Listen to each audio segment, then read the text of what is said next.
আজকে বানালাম একদম একটা নতুনত্ব রেসিপি, বাঁধাকপি চিকেন। একবার ট্রাই করে দেখতে পারেন, খুব টেস্টি হয় খেতে। প্রথমে বাঁধাকপিটা নিয়ে কুচিয়ে নেবো,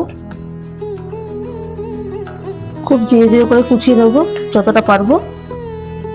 ব্যাস এতটা পরিমাণ হলেই হয়ে যাবে, বাকিটা আর দিচ্ছি না। এবার মিক্সিং জারে আদা রসুন পেঁয়াজটা দিয়ে একটা মশলা বানিয়ে নেবো। 2 চামচ জিরে, এবার কড়াইতে তেল দিয়ে নেবো কিছুটা। ফোড়নে দিচ্ছি জিরে, 2টো শুকনো লঙ্কা, গরম মশলা, তেজপাতা।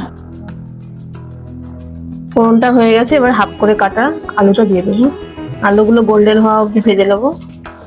এবার সলিড পিস চিকেন গুলো দিয়ে দেবো, একটু হালকা নেড়ে নেবো। এবার বেটে রাখা মশলাটা দিয়ে দেবো, টমেটো পিউরিটা দিয়ে দেবো, চামচ হলুদ, 2 চামচ নুন, 1 চামচ লঙ্কার গুঁড়ো, স্বাদের জন্য 1 চামচ চিনি। এবার ভালো করে সবকিছু কষিয়ে নেবো। মশলাটা কষানোর সময় তেলটা ছেড়ে গেলে বাঁধাকপিটা দিয়ে ভালো করে নাড়াচাড়া করে নেবো। এবার জল দিয়ে দেবো, খুব অল্প পরিমাণে, বেশি জল লাগবে না। একটু ওপর থেকে গুঁড়ো দুধ দেবো। এবার ঢাকা দিয়ে দেবো। ব্যাস হয়ে এসছে, একটু নেড়ে নেবো। জলটা মরেই গেছে, নামানোর আগে একটু ঘি দেবো। চিকেনটাও হয়ে গেছে, সুন্দর করে সেদ্ধ হয়ে গেছে।